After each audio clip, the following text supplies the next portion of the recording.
आर्यभट्ट ने अपने ग्रंथ आर्यभट्टिया में अपने जीवन काल के बारे में बताया है। उनका जन्म कुसुमपुर में 776 ईसा में हुआ। उन्होंने अपनी शिक्षा उस समय के प्रसिद्ध शिक्षा केंद्र नालंदा विश्वविद्यालय से प्राप्त की। ऐसा माना जाता है कि गुप्त काल के अंतिम दिनों में आर्यभट्ट वही रहा करते थे। गुप्त काल को भारत का स्वर्णिम युग के रूप में जाना जाता है। आर्यभट्ट प्राचीन समय के महान गणितज्ञ और खगोल शास्त्री थे। उनके द्वारा किए गए कार्य आज गणितज्ञों और खगोल शास्त्रियों को प्रेरणा देते हैं। आर्यभट्ट उन व्यक्तियों में से थे जिन्होंने बीजगणित यानी कि अलजेब्रा का प्रयोग सबसे पहले किया।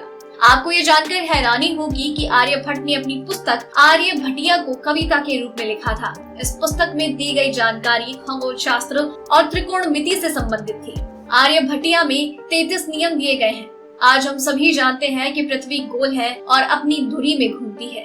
इसी कारण रात और दिन होते हैं। मध्यकाल में कोपरनिकस ने यह सिद्धांत प्रतिपादित किया था, लेकिन बहुत ही कम लोग ये बात जानते हैं कि इस सिद्धांत की खोज आर्यभट्ट ने कोपरनिकस से 1000 साल पहले ही कर दी। इस महान वैज्ञानिक को ज्ञात था कि चंद्रमा और पृथ्वी सहित सभी ग्रह सूर्य के प्रकाश से प्रकाशित होते हैं।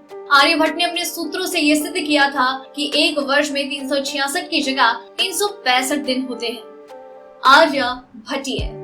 आर्यभट्टिय में उनके द्वारा किए गए कार्यों का विस्तृत वर्णन है। आर्यभट्टिय में वर्गमूल, घनमूल, समांतर श्रेणी और विभिन्न प्रकार के समीकरणों का विस्तृत वर्णन है। वास्तव में ये गणित और खगोल शास्त्र का विस्तृत वर्णन है।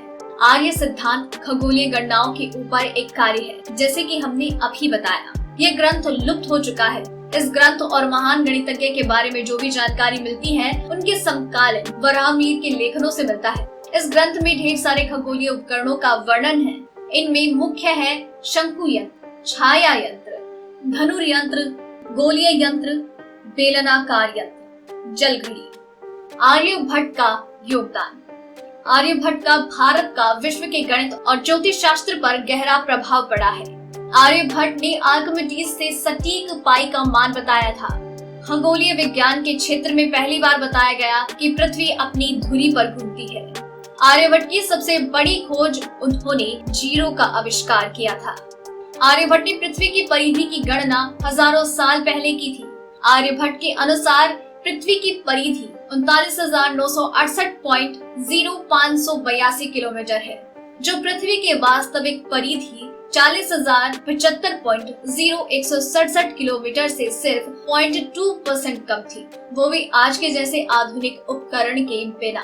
आर्यभट्ट हमारे भारत के गौरव है, जिन्हें भुला दिया गया है और उनके किए गए कार्यों का उनका कभी वर्णन नहीं किया जाता।